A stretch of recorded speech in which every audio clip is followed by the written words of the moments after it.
This podcast is sponsored by nobody. Hey dudes, welcome to Splat from the Past, the only 80s themed horror and sci-fi show where things can get totally radical. Now today, I will be welcoming a very special guest. I am just so excited. I will be talking to Annabelle Lanyon.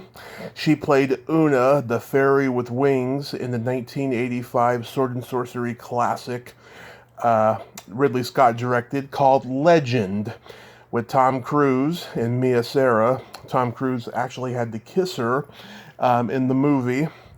And I'm going to have her on today. We're going to talk about her role in that movie. She's so memorable, so legendary. It's going to be great to talk to her. She was also in the British miniseries Quatermass, Gulliver, and Lilliput. She was also in Dream Demon with Kathleen Wilhoit, another guest of mine, one of my earliest guests, and it's going to be great to have her on the show today. Also, too, I'd like to announce today is my favorite social media holiday, National Belly Button Day. Do you have an innie, an outie, or an in-between? I love belly buttons, as you all know, and I'm going to celebrate today. I'm not going to show mine off because there's scars all around it, but I will celebrate the holiday nevertheless. So happy National Belly Button Day to you all. So yeah, here is my interview with Annabelle Lanyon.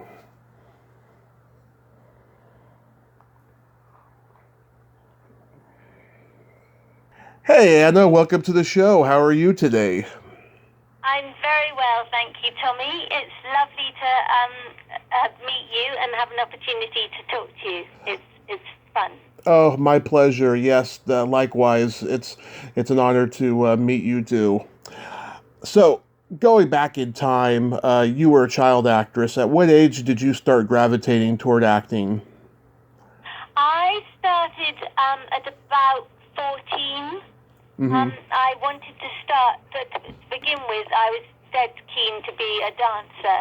And I moved up from a place, quite a well-known place called Bath, Uh-huh. and came to London because my father was in the Navy, and I came up to London because they were coming to London, moving to London, and I went to one of these theatre schools that had dancing attached to it. You did your ballet every day because I was dead set on being a classical ballerina, and in fact I didn't really have the right sort of physique and I was very small, I didn't have the right feet, Yeah. and I went to one of these theatre schools, and before I'd come from a very, very strict girls, you know, Bath high school, kind of what you call high school, and went to this school where, before I knew where I was going up for something called auditions. I'd never heard of the word audition. I was just so, you know, just an ordinary little schoolgirl. And Yeah. the first thing I ever did, I was taken up to the big BBC in London, the White City. It still exists, but it's not there anymore. And I was taken up to this enormous building with just about 6 girls for some big comedy show that I actually got the part, and that was the start of everything. Wow. Were your parents actors or in the business? No, absolutely nothing. Nothing. Wow. I just was dead. My mother taught dance. My mother is an identical twin. Uh-huh. She's still alive. She's 91. And she's always taught dancing. They don't now, but they taught up to the very end. And I never learnt with them. So dancing was always sort of in the family a bit, but I was never pushed. But I did want to dance to begin with, and then as I started to work, I worked with this wonderful comedian called Dick Emery, and he wrote me a lot of different sketch shows.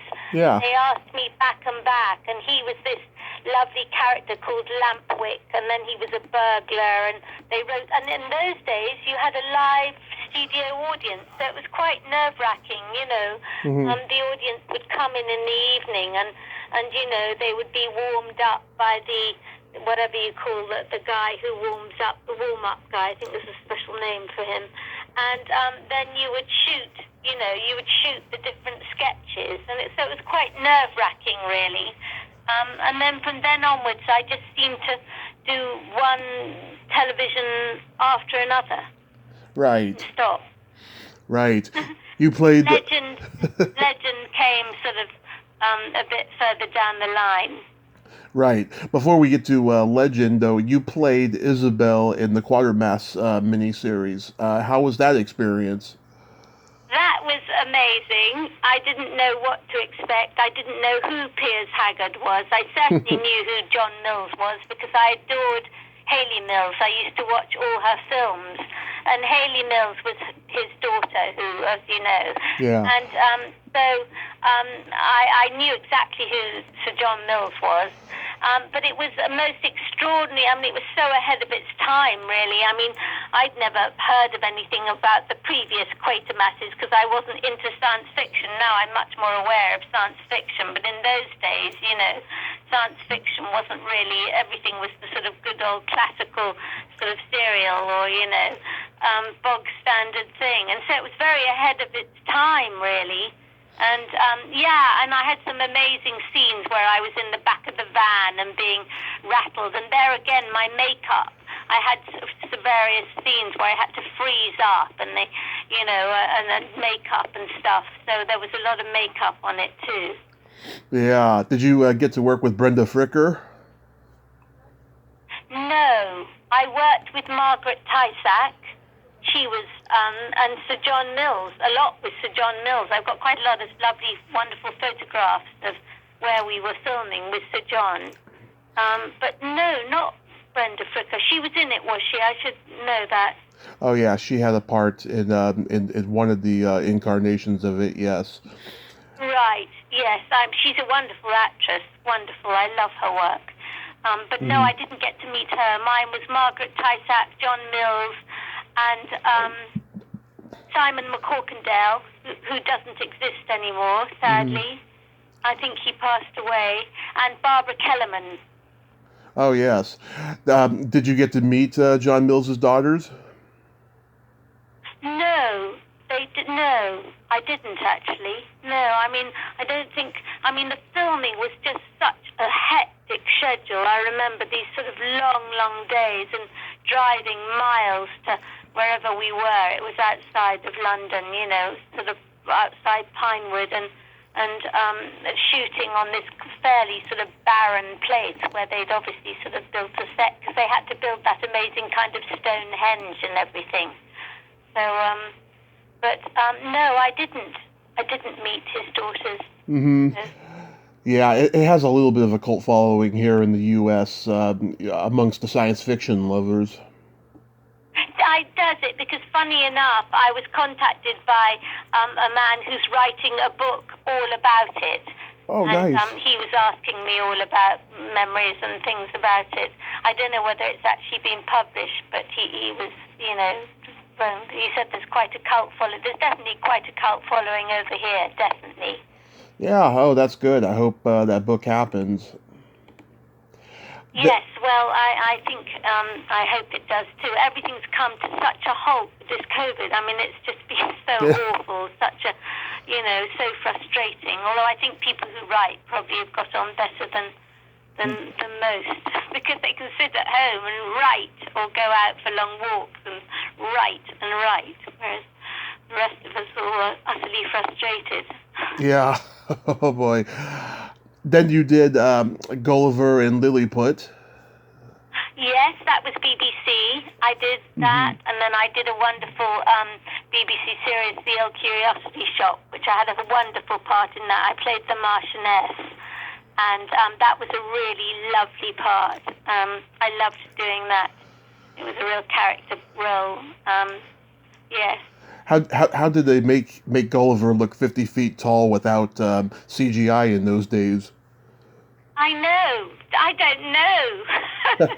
I just took it all for granted. I don't know. I can't tell you. When I'm working, I'm just, I'm just fairly concentrated on what I'm doing. It wouldn't cross my mind about, how things are going to be done, probably till way after, and I'd watched it or something if I was furious. I like to just focus absolutely on what I'm doing, and Yeah. so that and the research beforehand. But Yeah. I what they did. Well, that must be great too, to be a part of the Gulliver universe. Yes. I mean, it wasn't one of my most favourite programs actually to do, but it was a nice one. Yes, it was. It is a real classic as well. Nice. So how does Legend come to you? Legend. Well, how did it come? I think I remember in those days. I think you still have the newspaper Backstage, don't you? Backstage West. Right. We had. Actors all get in LA, because I lived in LA for some years. I came out and lived there for 7 years. I went out there. Mm-hmm. And I remember being told, I came out without any sort of contacts. Just flew out to stay for 2 weeks holiday to see what was out there and test the waters. And I ended up staying. They sort of gave me a green card. Yeah. That took a long time to get through. But anyway, getting back to how Legend started, I remember getting what we called The Stage, which is a newspaper in those days. It does exist, but everything's online now. And I remember seeing notifications saying we're looking for someone for 5 foot to play a princess. And I immediately got onto the casting director. It was someone called Noel Davis, who I adore. He's a great friend, and he still is in casting. And he didn't know who I was. I didn't know who he was. And I applied, and nothing happened for a long time. And then I think maybe I might have contacted him again or told my agent. And he said, come up and meet me. And of course, at that stage, I think they were looking for the Princess Mia, but Tom is obviously small. And when I met Noel, he said, I think you might be perfect for this character called Oona. And so then I went away, and then they called me back again, and then I did another, screen test at Pinewood, and it went on and on from that. And then after my screen test, I heard nothing for months.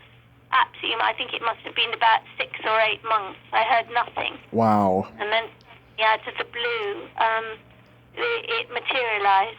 And it was really one of the, I remember the agent at the time who I was with in London here sort of was very rude about it and said, I wouldn't advise you to do it unless you want to do it for pin money. You know what pin money is? Pin money. I've heard the expression. I don't know exactly what it is. Meaning sort of pin money, pocket money, peanuts, say.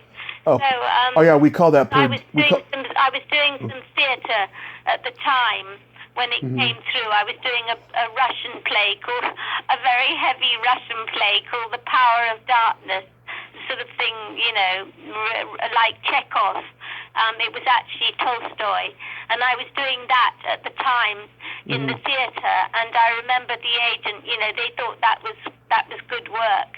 But when they heard that I'd got this sort of, this thing with Legend, they said, wouldn't advise you to do it. And when I think that if I hadn't done it, I mean, the amount of cult following and the amount of people that sort of know me from Legend is, they still recognize me in the street. I don't know how. Yeah. I don't know why or how they do, but people do actually sometimes still catch me, Oh, yeah. Walking. Film is forever. That's what they say. Were you a fan of Ridley Scott's films? Oh, yes. And at that stage, he'd just done The Duelists. And Yes. that was a wonderful film. Absolutely. Yes, I'm a great fan. And also Tony Scott, too. Yeah. So sad. That was so sad. Yeah. Tony. He had a much different... Was. He had a much different sensibility than his brother did, but yes, he made some great movies too. And he worked with Tom Cruise right after this in Top Gun. Yes, absolutely, yes. Yeah. What was it like to... I was aware of Ridley, but I mean, I didn't know about him. In those days, I'll be honest, I was pretty naive. It all came to me quite fast, and I just worked and worked. And, I took everything that, I was sort of offered, and it didn't cross my mind not to unless it was something that, wasn't suitable. And I just took it for granted with the directors and things. I mean, that's why I was so lucky, because I worked with Ridley Scott, Piers Haggard, a wonderful director who's passed away, called Herbert Wise, many wonderful directors, Yeah. What was it like to be in those wings? It was amazing. I mean, those were about the last thing that were put on my back. But the makeup took 7 hours. Wow. So I used to be collected in a car at 4 o'clock in the morning, and they would drive me to Pinewood Studios, and they would start with my hair, because this guy called, this commercials hairdresser called Robert Labetta, I think he does still exist, had created this incredible hair, that sort of bits of epilé that had to be maintained. And in fact, I went to Tony Scott's house to have it all how it was going to be done. I remember driving to Tony Scott's house, and Ridley met me there, because for some reason we all met there. But this hairstyle was created, and then it had to be maintained every day, and it was almost impossible to maintain, because it was really just like a one-off commercial shoot, and these hairdressers were absolutely, going nearly bonkers trying to maintain this idea. So that was my hair. That took about 5 hours, and then my body had to be painted sort of beautifully, artistically, body painting, and the costume had to be stuck on practically, because it was so Spartan. There was practically nothing of it. And then the contact lenses, which took some time to get used to, they were absolutely agony. Those, and then the wings finally, and then to get on set. I mean, I think I had nearly probably 4 weeks of getting to Pinewood Studios early in the morning and being made up, and then not being used. And that was probably the biggest lesson I've ever learned. They always say filming is you're paid to hang around. Yeah. And, that for me, I remember coming back just so absolutely distraught that I thought, they'd sort of cut me out of the film. I didn't understand this business of hanging around, and it was just the biggest endurance test of ever to start out. But when I did finally get on set, it was completely euphoric. It was just so exciting. It really was, because they built these. They were filmed on the 007 set at Pinewood, where they do all the Bond films, and the space and the enormity of the whole place was just incredible. I mean, there was room enough for these two beautiful Spanish stallions. They got them there and to work together, and they would, gallop across the whole studio. Yeah. So it was just the most exciting thing. I mean, and some of those scenes with the fires and the sort of snow and things. I mean, it was just incredible. Yeah, they made you look so delicately beautiful as that character. Oona's sort of like the Tinkerbell of the story, and just the way you looked. I mean, you aroused a lot of mystery to the person watching, like, ooh, is she good? Is she bad? I mean, I think that you were perfect casting for that character. Well, I never thought about it, but now I do, because it is quite a sort of vindictive character, quite sort of definitely. But at the time, I didn't sort of think about it particularly. I just thought about the fact that she was always after Tom, But absolutely Tinkerbell. I mean, it's incredible, It could be Tinkerbell out of Peter Pan, absolutely. I was surprised to find out that this wasn't a book adaptation and that William Hertzberg came up with the movie fresh. I mean, that's so interesting because a lot of the sword and sorcery fantasy epics, were adapted from books. And the fact that he came up with the story, I just think it's quite amazing. What did you think of the script? Well, I thought it was pretty good. Pretty good. I mean, they did a lot. I think there was a lot of wonderful stuff shot, but in the end was cut.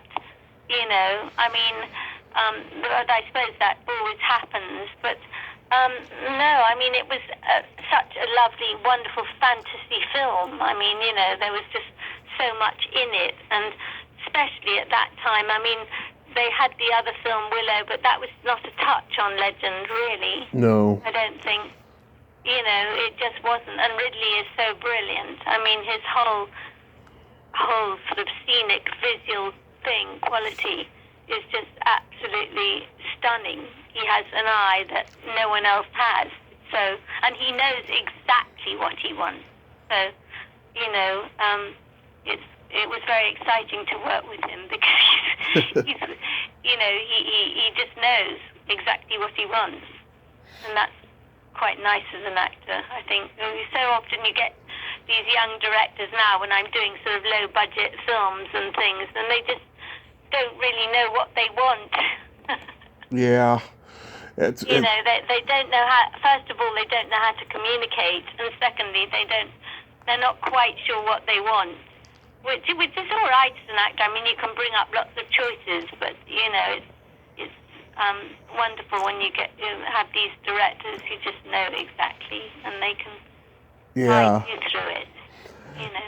Yeah, you mentioned he did the Duelist. He was also coming off of Alien and Blade Runner, which Blade Runner is my favorite sci-fi movie ever.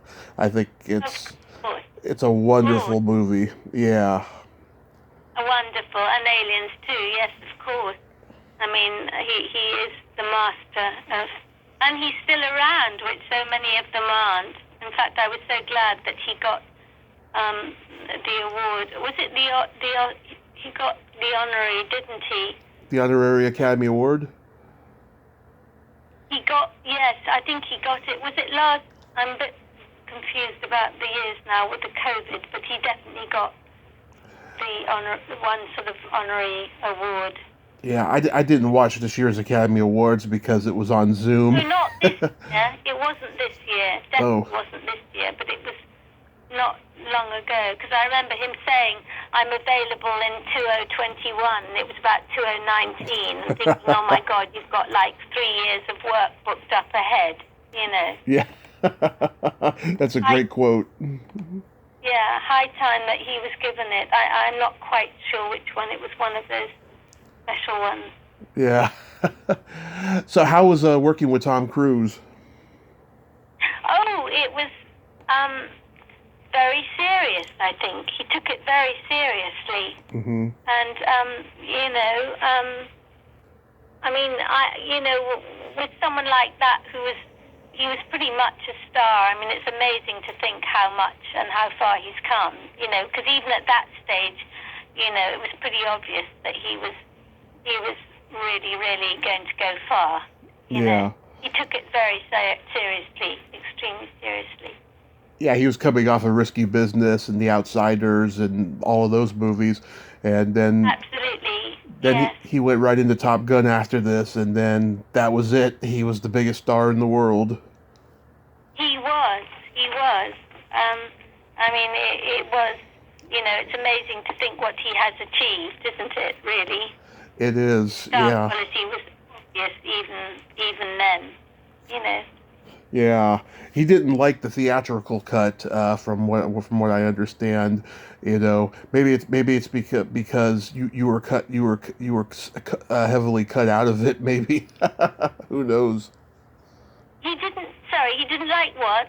He didn't like the theatrical cut of the movie. Oh, so there were two cuts. Well, right, but what do you mean the theatrical cut? there's a director's cut which I've seen, and it's a really good version. That it was released probably about maybe 20 years ago or less, and Ridley did the DVD commentary for it. I remember. Yeah, Oh, and Tom didn't like it. Tom didn't like That, the theatrical cut that was released worldwide in America. Yeah, it was right, heavily short. Yeah. right. I mean, I'm not actually. I must have a look at it and get hold of it. I don't know whether I'll be able to now, but Oh yeah, yes, I recommend seeing the director's cut. It's pretty good. yes, I must. I must have a look at it one day. Did you get to interact much with Mia Sarah? Um, uh, I mean, I didn't have any scenes with her much, but she was very much, we were all at Pinewood together, so, she was around, I mean, everyone was very friendly and, the hours were long and things, so, but not complete, not very personally, no. I mean, when I was in LA, I remember thinking I might bump into her, but I didn't actually because I think she's I don't know whereabouts in LA she is now, but Yeah. but not so much. I had a lot obviously with Billy Barty and Corky Hubbard because those were the Yeah. people I was on set with a lot more, and of course the little David Bennett, who I don't know what's happened to him. Yeah, I don't know either. No. How about Tim Curry? I didn't have any. In fact, his days were literally days where I would not be called in because his makeup was so, huge Yeah. that he would shoot. I think even in those days for sort of 12 hours at a time or more than that, and have to. So no, I didn't get to know Tim Curry at all. I didn't. Yeah. Oh, he scared the shit out of me with that character when I was a kid. I know, it was an amazing character. It was, absolutely. I mean, that scene where he dances with Lily in the ballroom, was absolutely incredible, wasn't it? It was. Yes. Sorry. I hope you don't mind if I swear. No, not at all. Not at all. Wonderful. So you mentioned you still get recognized for it. Have you ever been invited to Comic Cons? No, I haven't. Oh, that's What's the interesting. date? Comic book conventions are where they're events dedicated to comic books and comic book movies and science fiction movies and just anything No, I mean, fantasy. they have them for things like Star Trek and things, don't they? Yes, yes, and so they've become so popular here in America that they will invite people from any fantasy sci-fi movie, like Legend or something. I haven't seen anybody really from Legend be invited to one though, but I'm surprised. I've never done one of those. I mean, I would love to do one, but I've never done one. Definitely not. I mean, it would be fun to travel and do that. No, I know that for some of the things like Doctor Who, that's one of our programs, TV programs, and also Star Trek and things. They do have those, but I haven't for Legend. No. Yeah. Yeah, hopefully, in the future you'll get to do one or several because they are fun. Over here in California, they haven't been happening as much because of COVID, but they've been doing the virtual ones, which everybody I talk to says those are terrible to do. Those Zoom conventions, and I watched a couple of them on YouTube. Yeah, they're very awkward. Yes, I mean, like everything, I can think, but to do one live would be absolutely lovely. I'd love to do one. It would be such fun. Hmm. Definitely, yes. They're a lot of fun. Oh, I forgot to mention too. Grace Jones reportedly visited the set. Did you see her? Oh, So okay. Yeah, she was I probably wonder when she came, because I wasn't in every day. right. But no, no. How many Do days? you, I was curious. How many days were you there? oh my goodness, I was on that film for about 7 months, on and off. Because Yeah. that brings me to the fact that the set burnt down to the ground. Oh, yeah. Because, yeah, about 3/4 of the way through filming, there was a terrible fire, and no one. I mean, I'd gone home one night, and the next day we heard that everything had been, cancelled because the set had burnt down to the ground, and I don't think anyone ever knew from them what had happened. So the Yeah. whole set had to be recreated, and I remember going back, and I believe it was round about September, because they were starting to sort of not finish up, but we were definitely, May, June, July, August, and stuff. And I think I had a break and went abroad because they gave me 2 weeks off, and I went for a holiday and stuff. And then coming back, and then this fire happened. And then going back in November, where it was really cold because they'd recreated the whole set, some of it outside. I suppose the Bond people had needed to get back into the, I don't know, but into the 007 stage. But it was really terrible. The whole thing burnt to the ground. Oh, that is awful. Yeah, I've heard a couple stories like that of sets getting caught on fire. It doesn't happen often, but it has happened. That's tragic. And I don't know whether they ever found what, maybe, but nothing was ever disclosed publicly, you know. Yeah. When I think of the sort of snow and how, it must have been just so easy for anything to light up. It was absolutely, all that fake snow and all those sort of things that would have been just absolutely, brilliant for Yeah. the fire to happen. But it was. So I remember going back in sort of November, and so I really was on the film for about sort of, I think about 7 or 8 months, and then going back to do sort of shots and things, Yeah. when time. Amazing. And then you were in a horror movie called Dream Demon. How was that experience? Yes, that was an experience too. With it wasn't like Legend. It was quite a different setup. It was okay. I don't remember having sort of memories and enjoying it as much, to be honest, as Legend. There are certain things that I've done in my career that I really have, my mind goes straight to them, certain ones. But it was okay. It was, there was a lot of makeup there again, and my face had to freeze up, and they actually left a prosthetic on my face, which was pretty dreadful, and I told them it was burning, and I had quite a tough time. In those days, I didn't know about, I had no one in the profession to guide me. You would have probably sued them, but Yeah. they didn't. They left this, my face had to freeze up, and they left a prosthetic on my face, and I kept saying it needs to come off, it's burning, and they just said, we'll just get this shot in, we'll just do this, hang on a minute, and about sort of 4 hours later, they bought it off, and I remember having to go to the hospital, and they told me that I wasn't to go near any kind of heat or sun or anything, because I had this enormous, great sort of thing was over my face. This sort of looked like a terrible birthmark or something.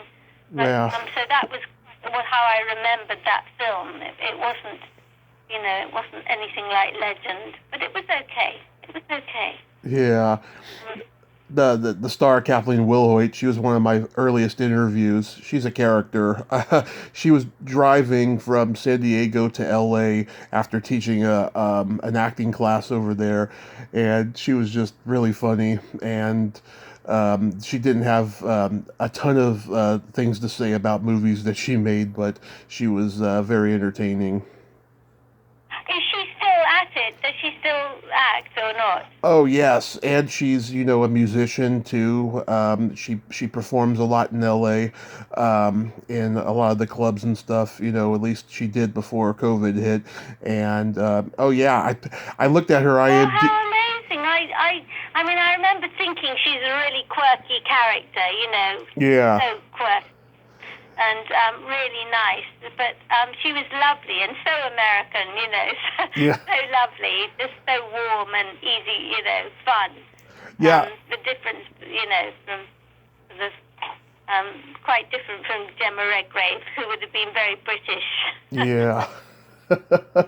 Those Redgraves are, yeah. She. I looked at her IMDb recently. I was like, wow, I did not realize that she's been in so many movies. And it's still building.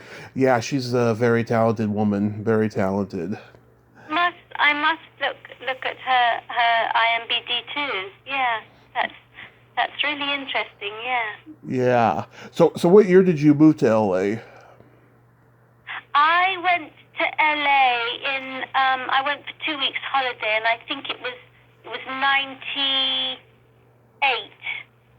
Yes, 98. I just bought a flat in London, Mm-hmm. a little flat, and I just sort of felt very as though nothing was happening. And I talked to several of my actor friends, and they said, "Oh, just go out to LA for a holiday." And so they said, "Just go for a couple of weeks." So I just booked a ticket and sort of checked into a bed and breakfast, and they said, you need to be careful, because I didn't have people to meet me or anything at the airport. So I just checked into a kind of bed and breakfast, and they said go to somewhere like Westwood, where it's a nice university town. And I checked in there, and then I sort of took the bus and got the Backstage West paper and started sort of looking. And then I was banging on doors for agents, and no one walks around in LA, but I did. I put a backpack on my back and used to walk around in the heat, sort of banging on doors to see if, with my resume and stuff, because in those days you just had a headshot and your resume, Right. And but anyway, I met people, and then I got this agent, and he said to me that I had to get some kind of sort of permit, legally to work, because even in those days they don't really do it for you. They don't, you have to get the right kind of papers. So I went to see an attorney, and they put me through. She said, "You've done so much unusual work. All the roles you've done are just so unusual." So she said, "I think I could put you through for a green card," and she did. Nice. And I was given one, but it sounds easy. It wasn't as easy as that. It took a lot of work, and it took a long time to get through, because the immigration in LA, even then, was pretty tough, Yeah. Oh, it's gotten tougher from what I've been told. There was a long period where I wanted to go out there and pursue comedy, because I'm a stand-up comedian and stuff, and I'm kind of glad now that in the last few years that my plan of moving there didn't happen, because I would probably just deal with so much bullshit if I was out there. It is. I mean, I had an amazing time out there. You meet so many different people, and Yeah. so much talent out there. I mean, so many people languishing, writers and actors and artists. It's just an incredible place. But on the other hand, it is, it can be very lonely. And I mean, especially if you haven't got masses of contacts, which I didn't have. Mm-hmm. I didn't. I should have maybe made more. It was just a bit of a spur of the moment thing, that I decided to go out there. So then I stayed out there and caused a bit of chaos up here, because I'd left my flat and things. So, but I was out there for 7 years. Yeah. Then I decided I make the decision to come home. I just felt that I wasn't getting where I needed to get, what I wanted. I mean, it was sort of all episodic television, and really I came to LA, the reason I wanted was for film. And of course, during that period, 9/11 happened. Yeah. And everything changed after then. That even where they made the movies and where they cast them was completely, they were sort of making movies in Canada and anywhere that wasn't LA at that period, I believe. You know. Oh yeah, that's when the entire world changed. The world got greedy and selfish. Capitalism really ramped up. It was a strange period. It was. Came and all the anthrax and things. You couldn't even go to a letterbox, and it was very, very. If you're alone, it was very, very alienating actually, because it just felt like living in a sort of a vacuum almost. I mean, LA is very sort of sterile anyway, but right. When that, after 9/11, it was just, and I think after that, I sort of felt, that I needed to probably come back and see if I could start out again back here. Right. Which was very difficult, because I'd been away, and all the people I'd worked with had sort of moved on or passed away. It seems like you had to restart your life twice. I did, and it was really hard, because it takes. I mean, everyone said to me, it'll take time for you to adjust back, and I thought, oh no, why will that be difficult? And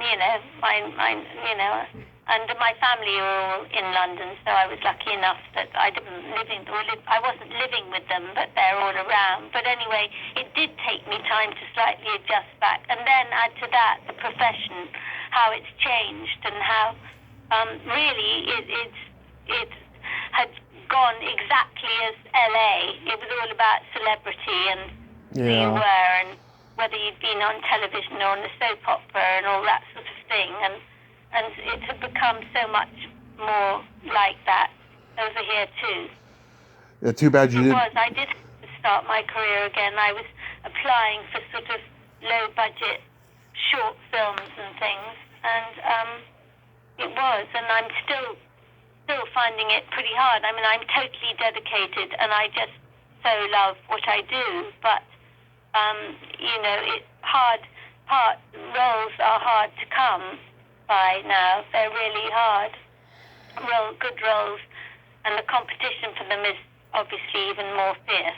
So, but it doesn't stop my passion. I go on applying and hope that sometime I will get to sort of meet one or two of the right film directors who might cast me, because my casting is, I know everyone says their casting is sort of offbeat, but mine is particularly offbeat. Yeah. When I'm right for something, I'm dead right, and most of the time I'm not right for anything. Which is very frustrating. Yeah. It's too bad you didn't run into Tom when you were in LA. I know. I met Ridley briefly, but he was busy preparing for some, film. I know. I wish I had too. He comes over here sometimes. He used to, but I wouldn't know how to get at him, that's for sure. Do you have any upcoming roles or anything that you can mention? Well, I did a horror feature called Bite that hasn't yet been released, and I hope it will be. It was a low-budget independent film, a horror film, that it's a lovely character I play, and that's to be released, I think, soon. I don't know when or, quite what's happening with it. And I did quite an interesting short film with a young director. It had won an award for the script, and therefore it was financed. And that was called Termination of Services Rendered. And it was a short film. It was a sort of two-hander. It was a very intense little piece. In fact, the minute I read the script, I just thought, wow, this is just such an extraordinary little sort of concentrated piece, and I was cast way out of anything I've done. I mean, I never saw myself as the character I played at all. But once I got the part, I had to really, immerse myself in it. But it was an excellent little piece. I loved doing it. And I did, not so long ago, a lovely piece in the theatre, in a small theatre. I did a Dario Defoe piece, which is not very well known, with an Italian director called A Mother. Mm-hmm. It's all about a terrorist, the mother whose son is a terrorist. So it was a very topical piece, and especially when I was doing it, because we'd just had a couple of bombs go off on Westminster Bridge. So it was, but it was quite an amazing piece to work on. And I had sort of like 20 pages. It was a sort of one-woman show. And so that was a good thing to work on. Nice. So, in your area, has COVID been all right? There hasn't been a ton of deaths over there? I mean, there has been thousands, but not. I don't think I know anyone who's died of COVID, but as you know, there's been thousands and thousands and thousands. I don't know how many. I haven't got the figure in my head, but I'm someone who's very active and healthy, and I think it's probably, I don't know. I think it's something that has affected probably people who aren't so fit. I think it's, it tends to veer towards people who aren't so fit, probably. Yeah, people who are vulnerable to it. There are a couple people. Yes. There's a couple people. Elderly, maybe elderly in care homes and things, and people who are perhaps,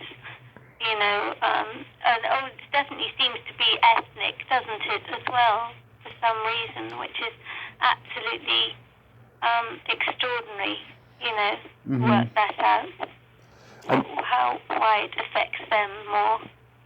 I never looked at it that way, but yeah, that's true. Yeah, it's very, I suppose they do have a slightly different makeup, but different genetics, yeah. Yeah. Today is my favorite social media holiday, National Belly Button Day. The belly button, the belly button is my favorite part of the body. Yeah. National Button Day. What's that mean? It's just, you celebrate your belly button, you show it off, you show it to people, you post pictures on social media. Oh, wow. Okay. Well, I didn't know. I've never heard about National Belly Button Day. It's just a social media holiday. It's not a real, holiday. But I celebrate it because it's my favorite body part. And I was curious, are you an innie outie or in between? Am I what? Do you have one of those belly buttons that sticks out, or does it stick in? Oh, good Lord. I never think about my belly button. It certainly doesn't stick out.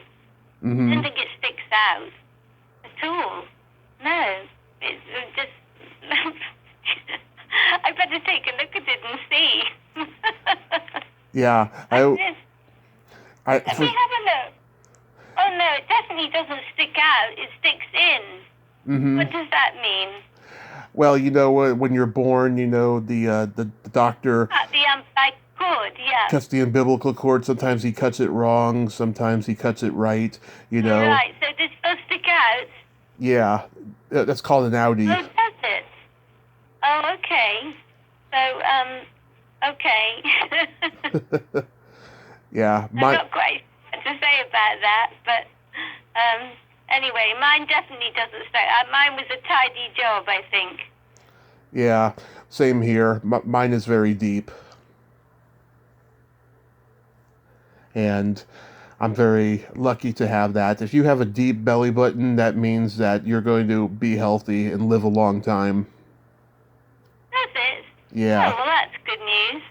Anyway, I'm feeling pretty healthy now. I've been so healthy during COVID because I've always swum every single day of my life. And when I couldn't swim. Mm-hmm.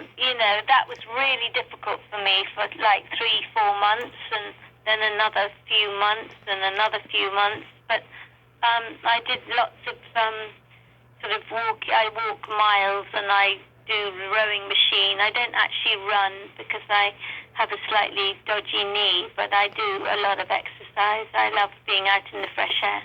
One of the reasons I loved living in LA was going down to the beach and walking and cycling and doing all those things. Those were one of the best things about living in LA. I loved it, going down to Venice Beach and cycling miles all the way along to what was the beach? The one, Palis Verdes or whatever it's called. Palis, yes. Yeah, there's Santa Monica Pier, there's Venice Beach. Yeah, there's a couple there. Yes, all the way along, miles. Yeah, I haven't ran in 6 years because I have I broke my leg in 7 places in a car accident a few years ago.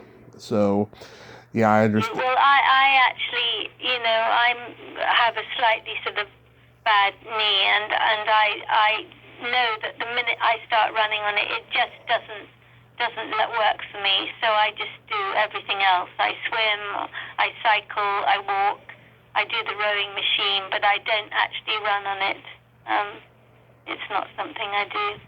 Yeah, I understand. Well, Anna, I want to thank you for coming on today. You are such a wonderful lady, and I've enjoyed this. Oh, no, it's absolutely lovely. And thank you so much for having me on your show. It's absolutely lovely. I've just so enjoyed talking to you, and I shall hope to look at your other podcasts and see who else you've got on.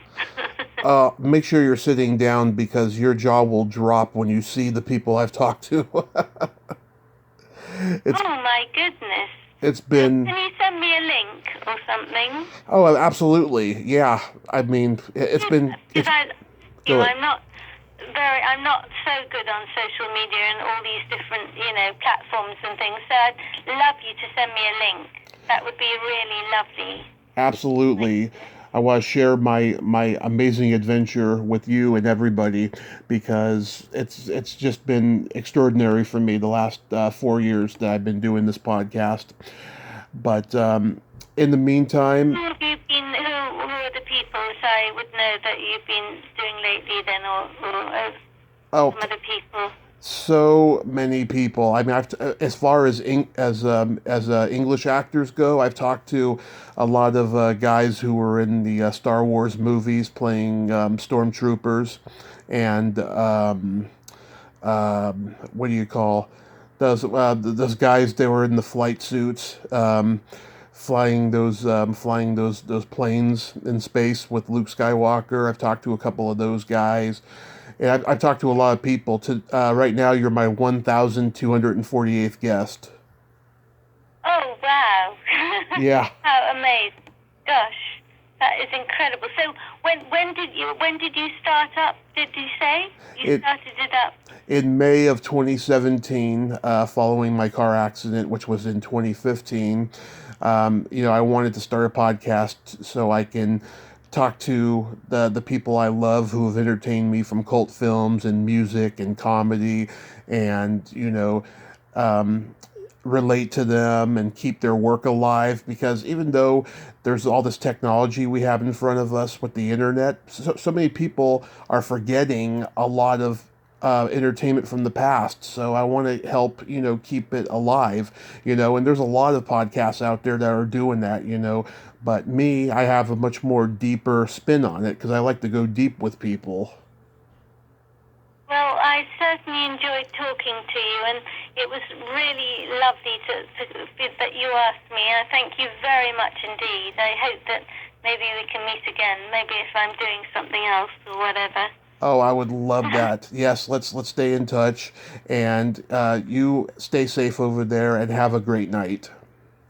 Thank you very much, and thank you so much for calling. And don't forget to send me a link, will you? I will. I won't forget. Thank you so much, Tommy. Bye. Bye-bye. Well, there you have it. Annabelle Lanyon. Ain't she a sweetheart? Oh, what a great lady, huh? Oh, I loved talking to her, and that's great that she got to experience LA for 7 years, even though it was really lonely over there. What an amazing woman. Well, until next time, this is Tommy Throwback Kovac saying there's no shame in living in the past because the present sucks. Later, dudes.